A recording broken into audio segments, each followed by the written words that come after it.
Hello students, technical career coaching Suratgarh के YouTube channel पर आपका स्वागत है। यदि आप हमारे चैनल पर नए हैं तो सबसे पहले हमारे चैनल को सब्सक्राइब करें और बेल आइकन को जरूर दबाएं ताकि नई वीडियो की नोटिफिकेशन आप तक पहुंच सके और वीडियो को ज़्यादा से ज़्यादा शेयर और लाइक करें।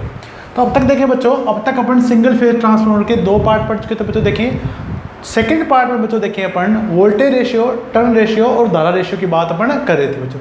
तो एक या दो क्वेश्चन मैंने आपसे करवाए थे बच्चों। आज अपन नेक्स्ट क्वेश्चन उसके यहाँ से करने जा रहे हैं बच्चों। देखें तो जो अपन ने लिखा था बच्चों, देखें कि अगर आपके पास वोल्टेज रेशियो, धारा रेशियो या टर्न रेशियो के बारे में लिखना तो आपको किस प्रकार आपको इक्वेशन में लिखना है बच्चों। देखें तो अपन ने क्या लिखा था बच्चों, V2 बटा में V1, E2 बटा में E1, N2 बटा में N1, जबकि धारा रेशियो आपका क्या होगा बच्चों, अपोजिट होगा, I1 बटा में I2 बराबर अपन ने क्या पढ़ा था बच्चों की। तो यहां से अपने प्राप्त कर लिया बच्चों। देखिए वोल्टेज रेशियो, टर्न रेशियो और धारा रेशियो। तो अब अपन देखें बच्चों, यहां से अपन करेंगे क्वेश्चन। तो यहां से बच्चों क्वेश्चन पूछे जाते हैं, बहुत सिंपल सी आपके पास इक्वेशन है बच्चों। देखें तो मैंने आपको बताया था बच्चों, देखिए के का मान 1 से अधिक होने पर ट्रांसफार्मर स्टेप अप होगा, के का मान 1 से कम होने पर स्टेप डाउन होगा और के बराबर 1 होने पे अपना पढ़ा था बच्चों आइसोलेशन ट्रांसफार्मर। आइसोलेशन ट्रांसफार्मर, ठीक बच्चों। तो सेकंड पार्ट में अपने यहां तक पढ़ा था बच्चों। देखें आज अपन यहां से कुछ और क्वेश्चन करेंगे। देखें बच्चों क्वेश्चन दिया है, देखें बच्चों आपको एक सिंगल फेज ट्रांसफार्मर कि प्राइमरी वाइंडिंग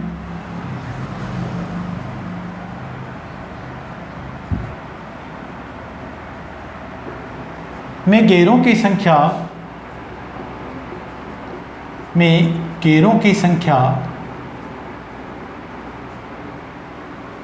200 है तथा सेकेंडरी वाइंडिंग में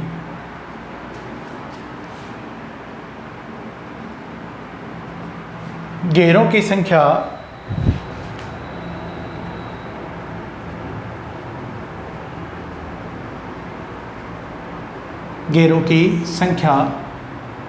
50 है। यदि प्राइमरी वाइंडिंग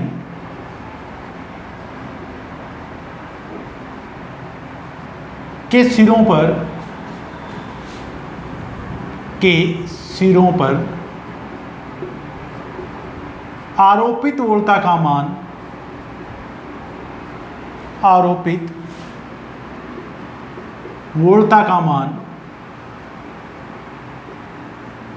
440 वोल्ट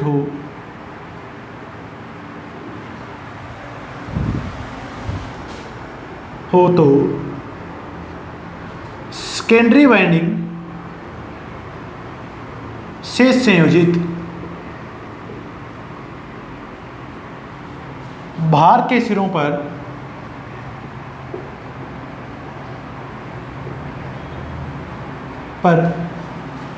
उत्पन्न वोल्टता का मान होगा। ठीक बच्चों, तो इस प्रकार का क्वेश्चन दिया है। देखिए बच्चों नोट करें एक बार। देखें तो एक सिंगल फेज ट्रांसफार्मर दिया है बच्चों। देखें आपको प्राइमरी वाइंडिंग में गेरों की संख्या 200 दी गई है बच्चों, यानी N1 अपने पास कितनी दी गई बच्चों 200, जबकि आपके पास N2 की संख्या आपके पास कितनी दी गई बच्चों 50 दी गई। प्राइमरी वाइंडिंग के सिरों पर आरोपित वोल्टता यानी V1 का मान आपको कितना दिया बच्चों 440 वोल्ट।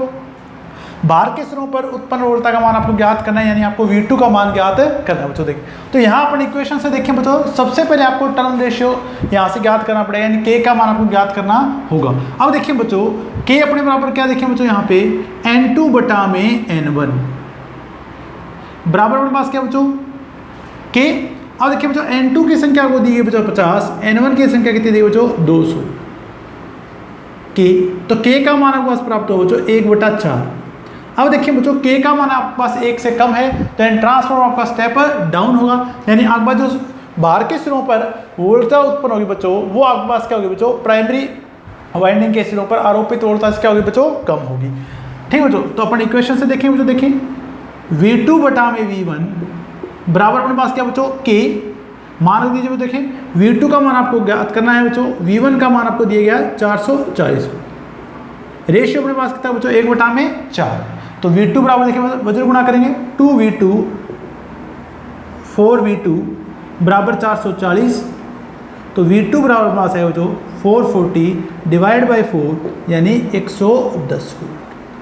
तो इस प्रकार देखिए बच्चों आपके पास बार के सिरों पर आप उत्पन्न वोल्टता का मान ज्ञात कर सकते हैं बच्चों। देखें तो सबसे पहले मैंने देखें बच्चों टर्न रेशियो ज्ञात किया, टर्न रेशियो के लिए मैंने क्या लिखा बच्चों N2/N1, आपका टर्न रेशियो प्राप्त हो बच्चों K बराबर 1/4। फिर मैंने इस इक्वेशन में मान दिया बच्चों V2/V1 इज इक्वल टू क्या बच्चों हमारे पास K, तो यहाँ मान दिया बच्चों देखें तो आपके पास जो बाहर सिरों पर वोल्टता उत्पन्न होगा बच्चों उसका मान आपको होगा 110 वोल्ट प्राप्त होगा। तो नोट कर लीजिए बच्चों क्वेश्चन को, स्क्रीनशॉट ले लीजिए। अगला क्वेश्चन करें देखिए बच्चों अपन यहाँ से, कई बार आपके पास बच्चों देखें धारा के बारे में आपसे पूछा जाता है कि प्राइमरी वाइंडिंग और सेकेंडरी वाइंडिंग में प्रवाहित धारा का मान ज्ञात करें। सेकेंड क्वेश्चन करें देखिए बच्चों यहाँ से अपन,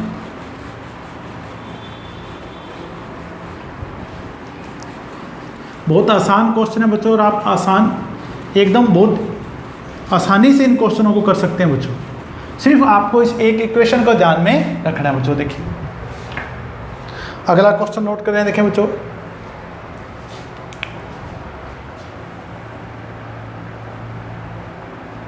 एक सिंगल फेज ट्रांसफॉर्मर की रेटिंग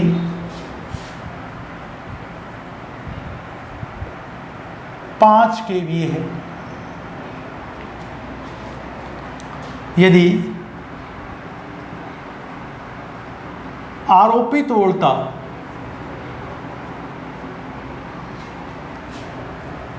यदि प्राइमरी वाइंडिंग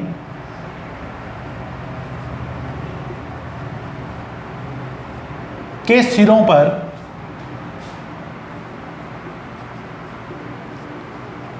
आरोपित वोल्टता 1000 वोल्ट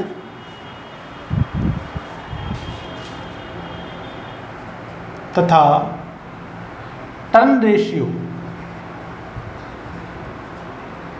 के दिया है बच्चों 2 हो तो ज्ञात करें। तो ज्ञात करें आपसे पूछा गया बच्चों गए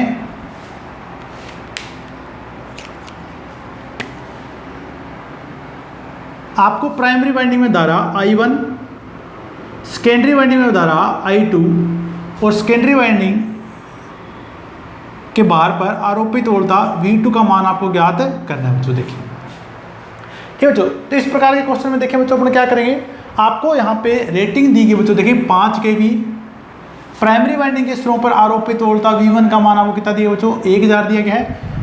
टर्न रेशियो के बराबर हमारे पास कितना दिया बच्चों 2 दिया गया बच्चों। देखिए तो अगर आपके पास टर्न रेशियो 1 से अधिक है तो सबसे पहले तो आपका ट्रांसफॉर्मर बच्चों स्टेप अप होगा। ठीक है बच्चों, तो सबसे पहले अपन देखें बच्चों यहाँ ज्ञात करें बच्चों धारा I1, धारा I1 अपन ज्ञात करें। देखिए बच्चों किस प्रकार अपन ज्ञात करें, देखिए बच्चों टोटल पावर इनपुट, अगर अपन पावर इनपुट की बात करें बच्चों, पावर इनपुट बराबर अपने पास क्या हो, तो देखें V1 गुणा में I1। टोटल पावर इनपुट यानी आपके पास रेटिंग कितनी दी बच्चों 5 kV, तो 5 गुणा में KVA को मैंने क्या लिख दिया बच्चों 1000। V1 आपके पास दिया है बच्चों देखें 1000, तो I1 आप ज्ञात कर सकते हैं बच्चों। तो 1000 से 1000 कैंसिल हो जाए बच्चों। देखें तो प्राइमरी वाइंडिंग में प्रवाहित धारा का मान आपके पास कितना प्राप्त होगा बच्चों 5 एम्पीयर। ठीक है, अब आप देखिए बच्चों धारा रेशियो आपको किस प्रकार दिया बच्चों, देखें I1 बटा में I2 बराबर अपने पास क्या बच्चों K, I1 का मान प्राप्त होगा बच्चों 5 एम्पीयर, I2 का मान आपको ज्ञात करना है, K का मान आपको कितना दिया बच्चों, देखें 2 दिया गया बच्चों यहाँ से।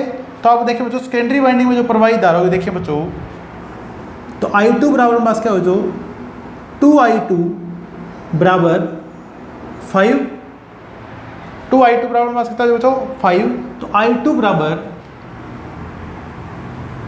5/2 यानी सेकेंडरी वाइंडिंग में प्रवाहित धारा का मान हो बच्चों 2.5 एम्पीयर। ठीक है बच्चों, तो मैंने यहाँ पे देखिए बच्चों I1 बटा I2 के रेशियो से लिखा है बच्चों, देखें तो अब सेकेंडरी वाइंडिंग में प्रवाहित धारा का मान कितना हो जाएगा बच्चों 2.5 एम्पीयर। अब देखिए बच्चों अगर आपको V2 का मान ज्ञात करना है बच्चों, देखिए तो V2 बराबर V2 बटा में V1 बराबर अपने पास क्या आता है बच्चों K। मान दिए बच्चों, देखें V2 का मान आपको ज्ञात करना है, V1 का मान आपको कितना दिया बच्चों 1000, K का मान कितना दिया बच्चों 2, वजन गुणा कर दीजिए बच्चों, देखें तो V2 बराबर अपने पास कितना आ जाएगा 2000। तो इस प्रकार देखें बच्चों आप इक्वेशन में मान रख के, इस समीकरण में मान रख के धारा I1 I2 है V2 का मान आप ज्ञात कर सकते हैं बच्चों। देखिए नोट कर लिए बच्चों, क्वेश्चन को स्क्रीनशॉट ले लीजिए।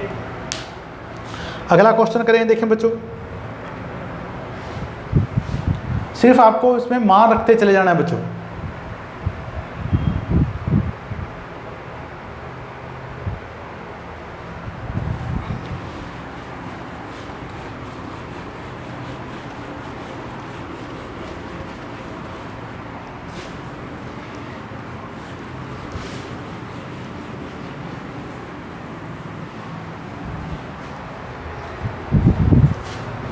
अगला क्वेश्चन देखेंगे बच्चों,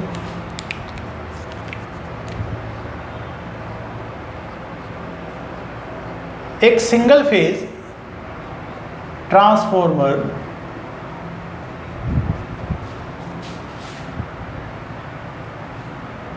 की रेटिंग 10 kVA है।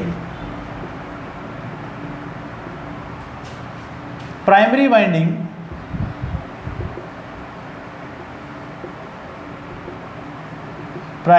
वाइंडिंग के सिरों पर आरोपित वोल्टता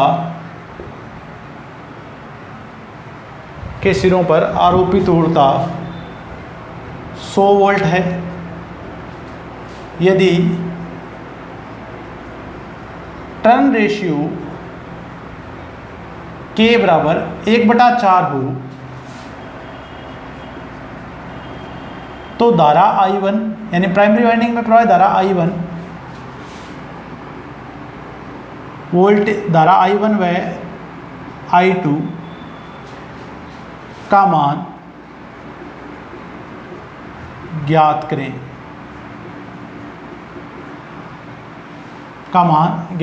करें, तो देखें बच्चों इस क्वेश्चन को अपने किस प्रकार, इस बार आपको देखें बच्चों प्राइमरी वाइंडिंग के सिरों पर आरोपित वोल्टता का मान 100 वोल्ट दिया गया, टर्न रेशियो K का मान आपके पास 1/4 दिए, एंड ट्रांसफॉर्मर आपका क्या होगा बच्चों स्टेप डाउन होगा बच्चों। देखें तो अब अपन देखें किस प्रकार आप इस क्वेश्चन को हल करें। देखें बच्चों तो सबसे पहले देखें बच्चों अपन धारा I1 का मान ज्ञात करें बच्चों। देखें पावर इनपुट बराबर अपने पास क्या होगा बच्चों V1 गुणा में I1। पावर इनपुट आपको देखा बच्चों 10 गुणा में 1000, मैंने KVA किसमें लगा लिया बच्चों। V1 का मान 100 दिया बच्चों, तो धारा I1 देखिए बच्चों ये आपका 10 से चला जाएगा बच्चों। देखें तो धारा I1 बराबर अपने पास कितना होगा बच्चों 100 एम्पीयर। अब आप देखें बच्चों धारा I2 का मान ज्ञात कर सकते हैं यहाँ से। देखें बच्चों तो I1 बटा में I2 बराबर आपको दिया K, मान दीजिए बच्चों यहाँ पे I1 का मान 100, I2 बराबर 1/4, तो वजन गुणा कर दीजिए बच्चों। देखें यहाँ पे I2 बराबर हो जाएगा बच्चों 400। तो इस प्रकार देखें बच्चों आप टर्न रेशियो के माध्यम से प्राइमरी व सेकेंडरी वाइंडिंग में प्रवाहित धारा का मान ज्ञात कर सकते हैं बच्चों। स्क्रीनशॉट ले लीजिए बच्चों, नोट कर लीजिए क्वेश्चन को।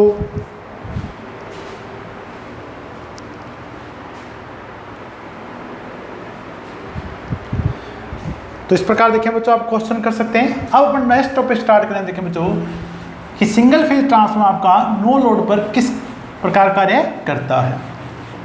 तो यहाँ से अपन बच्चों फेजर आरेख पढ़ेंगे नो लोड पर ट्रांसफार्मर का। क्वेश्चन भी पूछे जाते हैं बच्चों यहाँ से। तो अगला टॉपिक बच्चों अपन स्टार्ट करें बच्चों। देखें transformer at no load. Transformer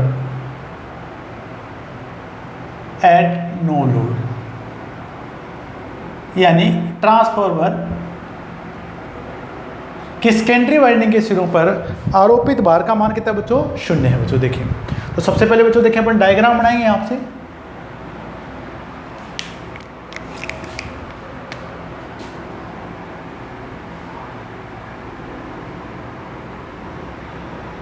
ये आपकी ट्रांसफार्मर की कोर होगी बच्चों,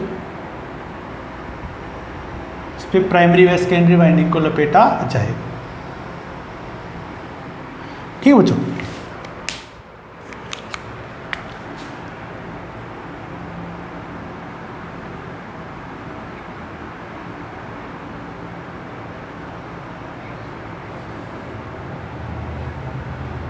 मैंने बच्चों प्राइमरी वाइंडिंग कही, इसके सिरों पे यहाँ प्रत्यावर्ती वोल्टेज V1 आरोपित करते हैं।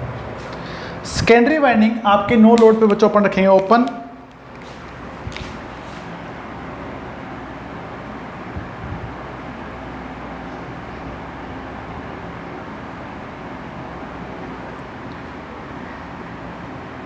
यहाँ आपके पास तो वोल्टेज पैदा बच्चों V2, और मैंने किसी भी प्रकार का यहाँ से बाहर संयोजित नहीं किया, यानी जब आपके पास ओपन सर्किट होगी बच्चों तो यहाँ I2 धारा का मान कितना बच्चों 0 होगा। यहाँ आपके पास सेकेंडरी वाइंडिंग के सिरों पर उत्पन्न वोल्टता का मान E2 होगा। इसी प्रकार देखें बच्चों यहाँ पे जो उत्पन्न वोल्टता होगी उसका मान आपके पास क्या होगा बच्चों E1 होगा। ठीक है बच्चों। अब देखें बच्चों, जब अपन ट्रांसफार्मर पर नो लोड की बात करते हैं बच्चों, देखें तो जैसे अपन यहाँ पे इसके सिरों पर प्रत्यावर्ती प्राइमरी वाइंडिंग के सिरों पर प्रत्यावर्ती वोल्टेज V1 आरोपित करेंगे तो देखें तो ट्रांसफार्मर में शून्य भार धारा प्राइमरी वाइंडिंग में प्रवाहित होना स्टार्ट हो जाएगी। तो सबसे पहले देखिए बच्चों, ये जो शून्य भार पे जो धारा जाएगी बच्चों, देखें इसके आपके पास दो कार्य होंगे। एक कार्य तो अपने पास क्या होगा बच्चों, देखें कि इस कोर में चुंबकीय फ्लक्स को पैदा करना। इस कोर में आपके पास चुंबकीय फ्लक्स पैदा हुआ तो देखें φm। इस धारा के एक घटक का कार्य होगा बच्चों, जिसे अपन चुंबकन धारा बोलते हैं बच्चों, देखें इस घटक का कार्य होगा बच्चों यहाँ पे चुंबकीय फ्लक्स φm को पैदा करना। और दूसरा देखिए बच्चों, आपका जो ट्रांसफार्मर शून्य भार पे काम करता है बच्चों, तो आपके नो लोड पे आपके पास लो हानियां होंगी। अब दूसरा घटक होगा इसका जो आपके पास क्या बच्चों लो हानियों की पूर्ति करेगा। तो ये जो अपने पास जो शून्य भार धारा हो देखें, ये अपने पास जो पूर्ण भार धारा होगा, जो आपका ट्रांसफर फुल लोड पे काम करता है बच्चों, तो उसका केवल 2 से 5% होती है। यानी मान लीजिए कि आपका ट्रांसफर फुल लोड पे अगर 100 एम्पियर धारा ले रहा है बच्चों, देखें तो नो लोड पे इस कंडीशन में 2 से 5 एम्पियर धारा ही प्राप्त करे। अब देखिए बच्चों, चुंबकन धारा के कारण जब चुंबकीय फ्लक्स पैदा हो बच्चों, तो प्राइमरी वाइंडिंग के सिरों पर वोल्टेज V1 और वोल्टेज E1 और सेकेंडरी वाइंडिंग के सिरों पर वोल्टेज E2 पैदा होगी। अब देखिए बच्चों, यहाँ पे अपन बात करेंगे कि इनका जो फेज कलांतर है वो कितना होगा। तो अपन नो लोड पे पढ़ेंगे बच्चों इसका फेजर आरेख। तो देखिए बच्चों, प्राइमरी व सेकेंडरी वाइंडिंग के सिरों पे जो वोल्टेज पैदा होगी उसकी अपन बात करने देंगे बच्चों। शून्य भार पर प्राइमरी वाइंडिंग के सिरों पर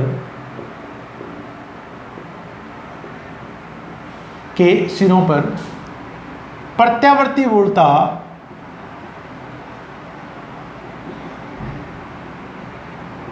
V1 आरोपित करने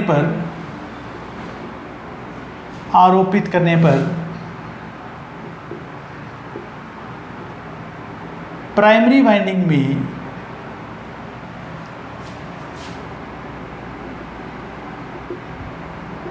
में प्रवाहित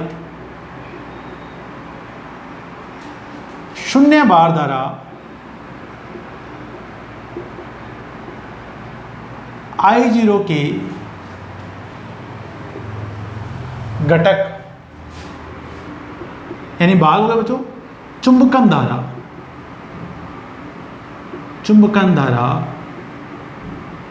Im के कारण प्रत्यावर्ती फ्लक्स φm उत्पन्न होता है,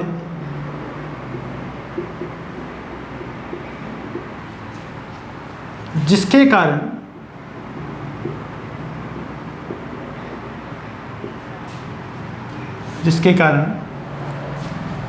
ट्रांसफार्मर की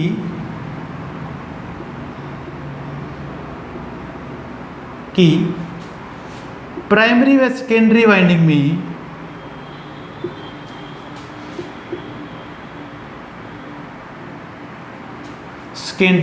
में वोल्टेज उत्पन्न होगी E1 वह E2 उत्पन्न होगी, वह E2 उत्पन्न होगी। अब देखिए बच्चों, जो उत्पन्न वोल्टता E1 होगी बच्चों, देखें वो चुंबकीय फ्लक्स से अग्रगामी होगी या पश्चगामी होगी, उसके ऊपर बात करें। देखें बच्चों, तो मैंने जब आपको इक्वेशन बताई थी बच्चों, देखें ट्रांसफार्मर की, तो E1 बराबर अपने क्या लिखा था बच्चों, N1 d phi m बटा में dt, ठीक है बच्चों। और फाई एम बराबर मैंने आपको बताया था बच्चों, देखें अगर अपन इसका ताक्षणिक मान लिखते हैं बच्चों, तो phi maximum sine omega t, इस प्रकार आप लिखेंगे बच्चों, देखें। और अगर आप यहाँ पे E1 का अवकलन कर देंगे बच्चों, देखें, ठीक है बच्चों, तो D phi maximum sine omega t बटा में डी टी। तो यहाँ पे जो उत्पन्न वोल्टता अपन को बच्चों, देखें N1 omega phi maximum cos omega t, ये हम लोग को प्राप्त होगा। और कोस को मैंने आपके पास लिखा था बच्चों sign omega t minus pi by 2। Cos omega T को अपन लिख सकते हैं बच्चों साइन ओमेगा टी माइनस पाई बटा में 2। यानी अगर अपन साइन थीटा में से 90 डिग्री निकाल दें तो आपको क्या बता प्राप्त होगा बच्चों, कोस प्राप्त होगा। तो यहाँ पे देखें बच्चों, उत्पन्न वोल्टता E1 बराबर N1 omega phi maximum sine omega t minus pi by 2। अब देखिए बच्चों, यहाँ से अपने पास क्या देखें बच्चों, इस इक्वेशन से जो अपने पास हल प्राप्त हो जाएंगे कि आपका देखें बच्चों, ये उत्पन्न वोल्टता जो E1 है वो चुंबकीय फ्लक्स फाई 1 से 90 डिग्री के होंगे बच्चों पीछे होंगे। यानी इस चुंबकीय फ्लक्स फाई m के कारण जो वोल्टेज पैदा हुई बच्चों प्राइमरी सेकेंडरी वाइंडिंग में, वो उत्पन्न वोल्टता से जो चुंबकीय फ्लक्स है 90 डिग्री के होंगे बच्चों पश्चगामी होंगी। तो केवल एक बार आप यहाँ तक स्क्रीनशॉट ले लें बच्चों, नोट कर लीजिए इसको, फिर अपन इससे आगे बढ़ेंगे। देखें बच्चों, तो ये मैंने बच्चों आपको समीकरण बताई थी, मैंने वहाँ से लिखा है बच्चों, तो आपको घबराने की जरूरत नहीं बच्चों। देखें, तो अपने को ट्रांसफर अच्छे से समझना बच्चों। देखें, आप रट्टा बिल्कुल मत माने कि किस प्रकार आपके पास देखें बच्चों फेजर आ रहा है कि आपके पास बनेंगे। तो अब देखें बच्चों, ये अपने पास जो E1 वोल्ट है बच्चों, देखें वो आपके पास चुंबकीय फ्लक्स फाई m से 90 डिग्री क्या होगा बच्चों पश्चगामी हुई। तो इसी प्रकार देखें बच्चों,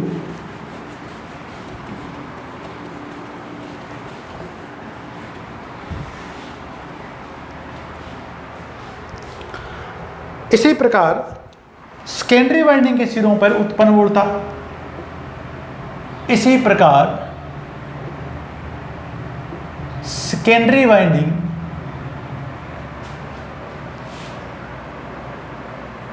के सिरों पर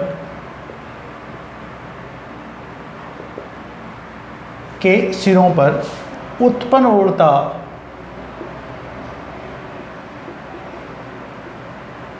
E2 लिखेंगे बच्चों। तो E2 बराबर अपने पास क्या हो, देखें यहाँ के पास घेरे चेंज हो जाए बच्चों, यहाँ पर N2 लिख देंगे omega phi maximum sine omega t minus pi by 2। यानी अब बात जो E2 वोल्टेज होगा बच्चों, देखें सेकेंडरी वाइंडिंग के सिरों पे जो वोल्टेज E2 पैदा होगी वो भी आपकी चुंबकीय फ्लक्स से 90 डिग्री क्या होगा बच्चों पश्चगामी होगी। तो पहला जो अपने पास कंक्लूजन प्राप्त हुआ देखें बच्चों कि अब जो प्राइमरी और सेकेंडरी वाइंडिंग में जो उत्पन्न वोल्टता होगी बच्चों, देखें वो चुंबकीय फ्लक्स फाई m से 90 डिग्री क्या होगी बच्चों पश्चगामी होगी। तो पहला अपने पास देखें जो निष्कर्ष प्राप्त हुआ बच्चों, देखें यहाँ से नो लोड पे वो अपन नोट करें। देखें बच्चों, तो प्राइमरी व सेकेंडरी वाइंडिंग में उत्पन्न वोल्टता चुंबकीय फ्लक्स फाई m से 90 डिग्री क्या रहेंगे बच्चों पश्चगामी रहेंगी। तो मैं नोट करूँ, देखें बच्चों, प्राइमरी व सेकेंडरी वाइंडिंग में उत्पन्न वोल्टता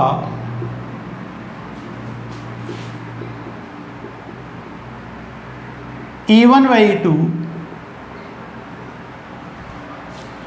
चुंबकीय फ्लक्स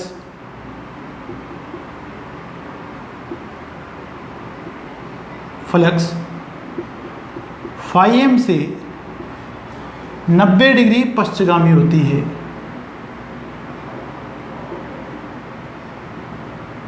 नब्बे डिग्री पश्चगामी होती है। हे बच्चों, तो आपके पास जो प्राइमरी व सेकेंडरी वाइंडिंग में उत्पन्न वोल्टता होगी इस चुंबकीय फ्लक्स के कारण, वो अपने पास क्या बच्चों 90 डिग्री क्या होगी बच्चों पश्चिम।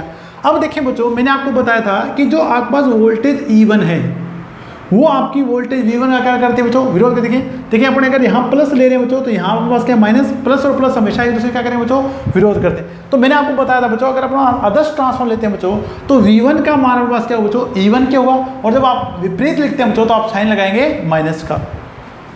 तो मैं यहाँ लिख रहा हूँ बच्चों, देखें आदर्श ट्रांसफॉर्मर में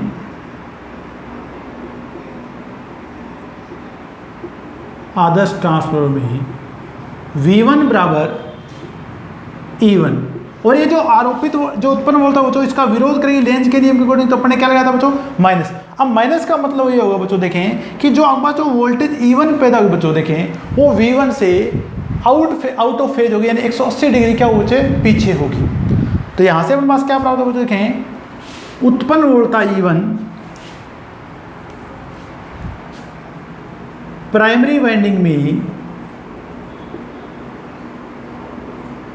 में उत्पन्न वोल्टेज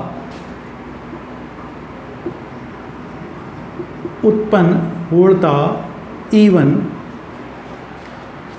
आरोपित वोल्टेज V1 से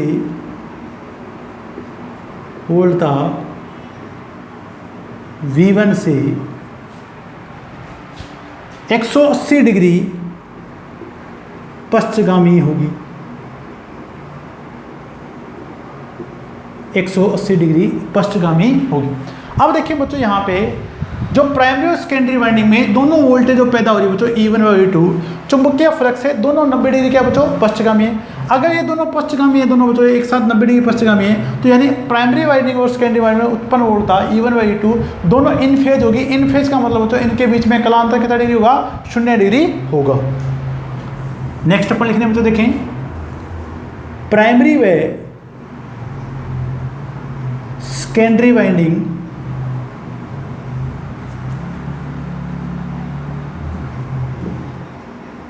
में उत्पन्न वोल्टेज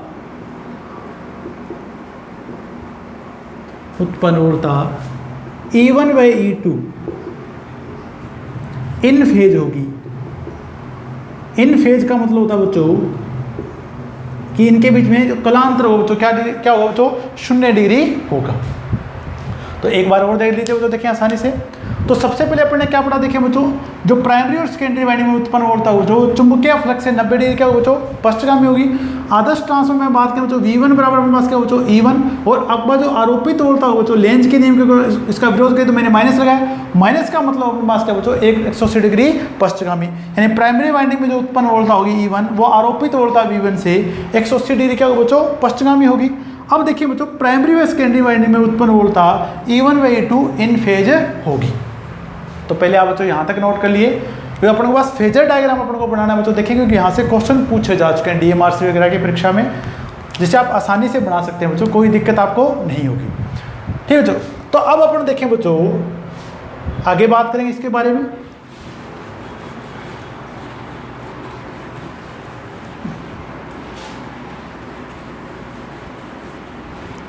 तो उत्पन्न वोल्टेज चुंबकीय फ्लक्स और आरोपित वोल्टेज के बीच में अपन कला अंतर अपन देख चुके हैं बच्चों। देखें अब देखिए बच्चों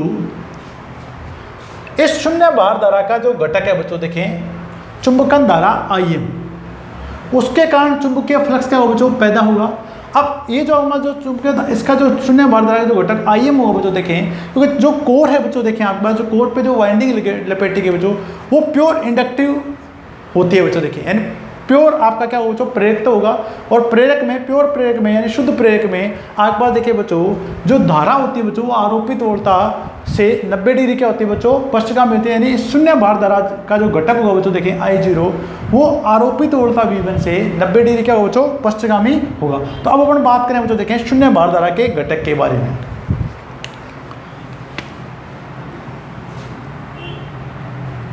शून्य भार धारा I0 के दो घटक होते हैं।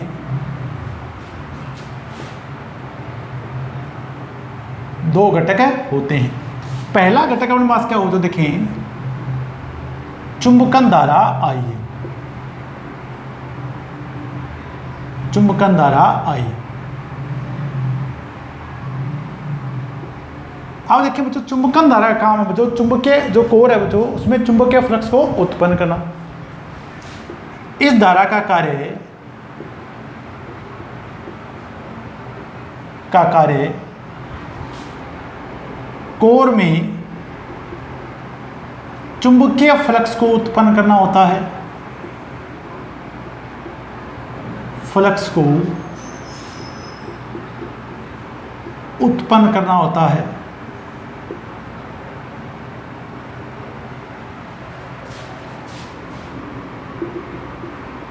यह धारा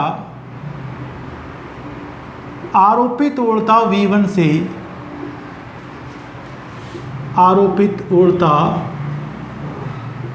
V1 से 90 डिग्री पश्चिमगामी होती है।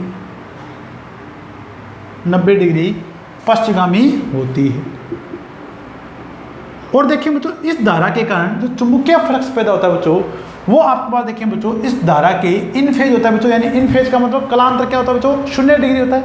तीसरा पॉइंट पर लिख रहे हैं बच्चों देखें चुंबकन धारा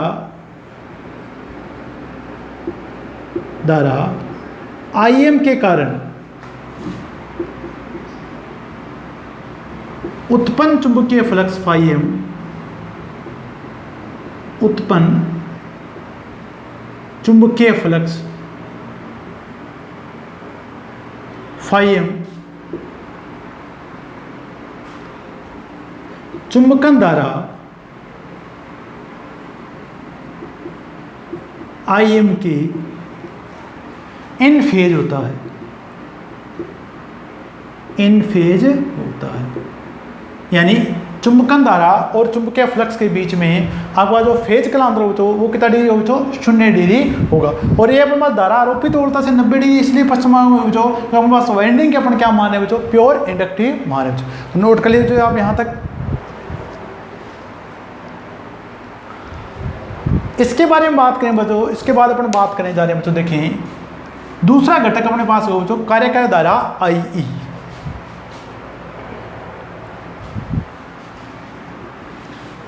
अब हम बात करें बच्चों देखें कार्यकारी धारा के क्या कार्य है बच्चों देखें।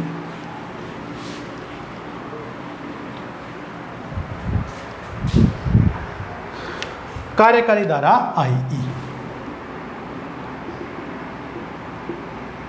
कार्यकारी धारा IE। अब देखिए बच्चों इस धारा का काम हो बच्चों कि जो 0 बार पर आपके पास जो लो हानियां हो रही है बच्चों देखें उसकी पूर्ति करना हो। ठीक है बच्चों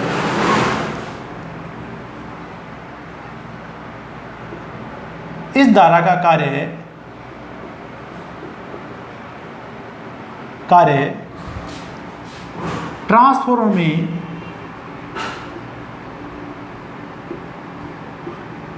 शून्य बार पर घटित होने वाली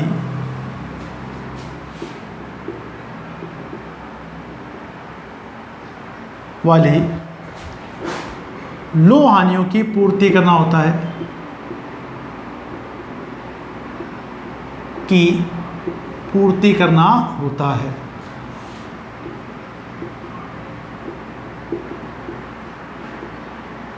अब देखिए बच्चों ये जो कार्यकारी धारा बच्चों देखें ये आपके पास क्या बच्चों देखें रजिस्टिव की बात कार्य करते हैं। यानी जब आपके पास सर्किट रजिस्टिव होगा देखें बच्चों तो आपके पास जो धारा होगी बच्चों देखें आरोपित उड़ता क्या होगा बच्चों इन फेज होगी। यानी यह धारा का जो भाग होगा बच्चों इस धारा का भाग होगा वह आरोपित उड़ता क्या होगा बच्चों इन फेज होगा। तो सेकेंड पॉइंट देखिए बच्चों यहाँ से यह धारा आरोपित उड़ता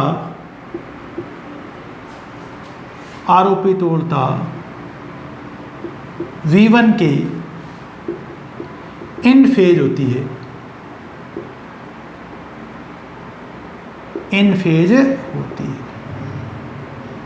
तो नोट कर लीजिए बच्चों देखिए आपके पास दो घटक मैंने बताया बच्चों पहले चुंबकन धारा IM और दूसरा मैंने बताया बच्चों कार्यकारी धारा IE। अब देखिए बच्चों चुंबकन धारा IM और कार्यकारी धारा IE का जो फेजर सम होगा बच्चों वो अपने पास किसके बच्चों नो लोड धारा I0 के बराबर होगा, जो कि अपन फेजर डायग्राम से प्राप्त करेंगे बच्चों। देखें तो पहले आप यहाँ तक नोट कर लीजिए बच्चों। देखें अब अपन बनाने जा रहे हैं बच्चों इसका फेजर डायग्राम कि आपका ट्रांसफार्मर का नो लोड पे फेजर डायग्राम किस प्रकार बनेगा बच्चों। देखिए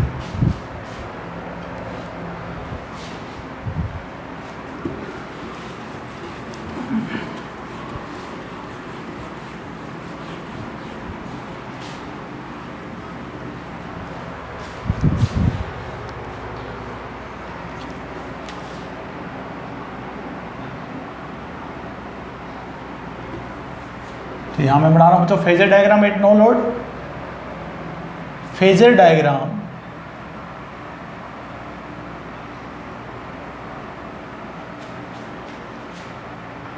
एट नो लोड।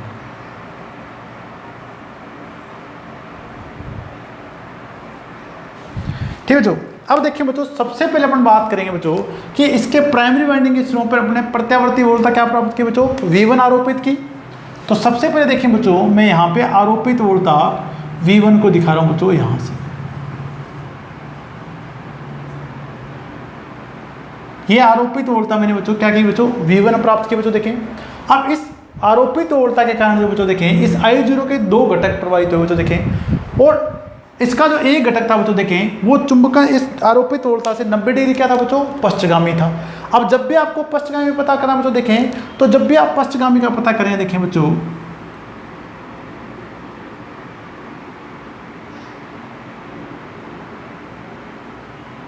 ये अपने पास क्या बच्चों देखें IM। अब अपने पास देखिए बच्चों ये इससे क्या बच्चों अपने पास 90 डिग्री क्या बच्चों इसमें पश्चगामी है। ठीक बच्चों देखें तो इस बार देखें बच्चों के पास रेफरेंस में अगर अपन इसको ले रहे हैं बच्चों देखें तो ये धारा इससे 90 डिग्री क्या होगा बच्चों पश्चगामी होगा बच्चों। देखें अगर ये 90 पे थे अपने पास कितने बच्चों बच्चों अपने पास 0 डिग्री में।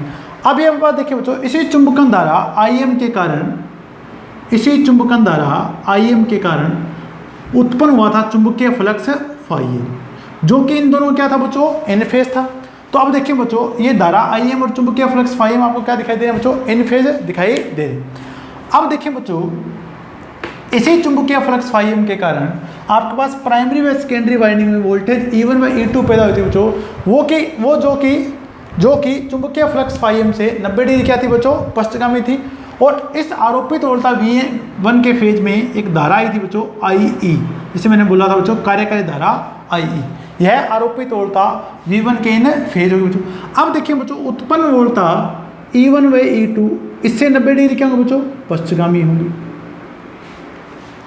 इससे 90 डिग्री क्या होगा बच्चों पश्चगामी होगी। अब आप देखिए बच्चों अगर अपने कहा था बच्चों V1 और E1 का मान क्या हो बच्चों बराबर होगा, तो जितना आपके पास यहाँ V1 है बच्चों देखें उतना अपन यहाँ क्या बनाएंगे बच्चों E1 बनाएंगे। और इन दोनों के बीच में देखिए बच्चों फेज कलांतर अपने पास कितना डिग्री हो बच्चों 180 डिग्री बच्चों देखें। और आपका अगर ट्रांसफर स्टेप अप है बच्चों तो E1 E2 का मान आपके पास क्या बच्चों E1 से अधिक होगा, परंतु क्या हो दोनों इन फेज होंगी। मैंने स्टेप अप बनाया था बच्चों देखें E2 को मैंने E1 से क्या बनाया बच्चों ज़्यादा, यानी मैंने ट्रांसफर क्या लिया बच्चों स्टेप अप लिया बच्चों। देखें तो यहाँ तक आपको बात देखें बच्चों समझ में आ चुका हो। देखें बच्चों आरोपित वोल्टता V1 चुंबकीय धारा IM से 90 डिग्री क्या बच्चों आपके पास अग्रगामी है, और आपके पास चुंबकीय फ्लक्स φm इससे क्या बच्चों इन फेज है। कार्यकारी धारा IE आरोपित वोल्टता V1 के क्या बच्चों इन फेज है। देखिए बच्चों यहाँ चुंबकीय फ्लक्स φm के कारण उत्पन्न वोल्टता E1 व E2 90 डिग्री क्या दिखाई दे रही है बच्चों पश्चगामी दिखाई दे रही है। और यहाँ पे देखिए बच्चों V1 और E1 के बीच में कलांतर के पास कितना डिग्री बच्चों 180 डिग्री आपको दिखाई दे रहा है बच्चों। अब देखिए बच्चों अपन बात कर रहे थे कार्यकारी धारा I0 के बारे, नो लोड धारा I0 के बारे। तो अगर अपन देखें बच्चों इन दोनों का फेजर जोड़ कर देते हैं बच्चों। देखें कार्यकारी धारा I और चुंबकन धारा IM का अगर अपन फेजर जोड़ करें बच्चों देखें तो आपको शून्य भार धारा I0 प्राप्त होगी। ये मास क्या बच्चों शून्य धारा भार धारा I0 प्राप्त होगी। और ये जो कोण हो बच्चों इसे बोलेंगे अपन φ0। क्या बोलेंगे बच्चों अपना φ0। इससे अपने पास बच्चों देखें लूप क्षति कोण भी बोलते हैं बच्चों। इस कोण का मान आपके पास होना चाहिए बच्चों 78 डिग्री से 87 डिग्री। DMR से बच्चों ये क्वेश्चन पूछा जा रहा है कि आपके पास क्या है बच्चों लूप क्षति कोण का मान कितने डिग्री होना चाहिए। तो इस प्रकार देखें बच्चों आपके पास फेजर डायग्राम यहाँ से प्राप्त हो चुका है बच्चों। देखें तो आपको अच्छे समझ में भी आएगा बच्चों। देखें कि कितना कलांतर आपके पास प्राप्त हो चुका है बच्चों। देखें तो जिससे अपन नो लोड पे पढ़ा था बच्चों, देखें वो कंप्लीट मैंने यहाँ से फेजर डायग्राम में दिखा दिया बच्चों। देखें अब देखिए बच्चों, इस फेजर डायग्राम से शून्य भार धारा को किस प्रकार प्रदर्शित कर सकते हैं बच्चों। देखें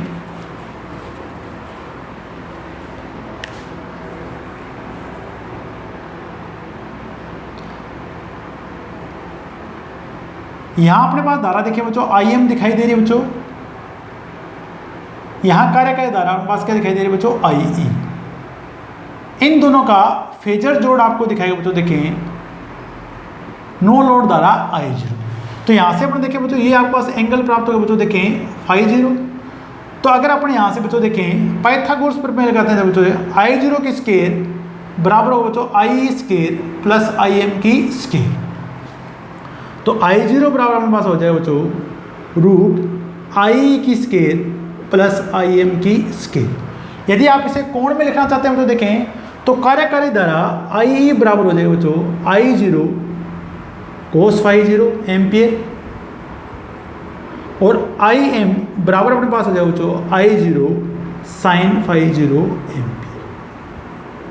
तो आप देखें बच्चों इस प्रकार चुंबकन धारा I और IM का मान आप ज्ञात कर सकते हैं बच्चों, यदि आपके पास इस cos φ0 का मान आपके पास दिया गया है बच्चों। तो नोट कर लें बच्चों आप यहां तक एक बार। तो अपने पास देखिए बच्चों जो नो लोड पे अपने पास प्राप्त हो बच्चों, देखें वो अपने पास क्या क्या प्राप्त हुआ वो अपन नोट करें। देखें बच्चों यहां से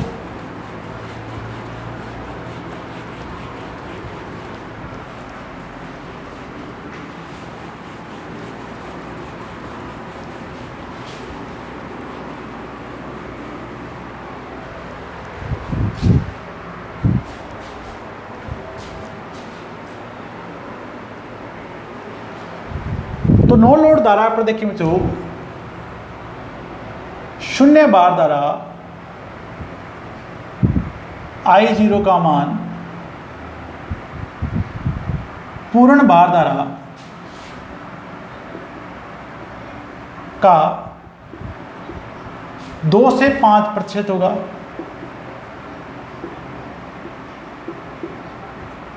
होगा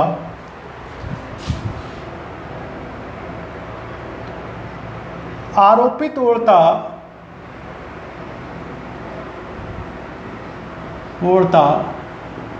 V1 व शून्य बार धारा I0 के बीच कला अंतर के बीच कला कोण लूप क्षति कोण कहलाता है। लूप क्षति कोण कहलाता है।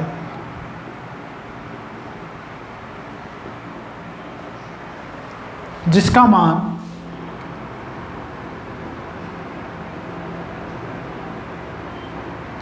78 डिग्री से 87 डिग्री तक होता है। और आपसे शून्य बार पर अगर शक्ति गुणांक पूछता है बच्चों, देखें तो 0.1 से 0.2 तक हो जाएगा। शून्य बार पर ट्रांसफॉर्मर का शक्ति गुणांक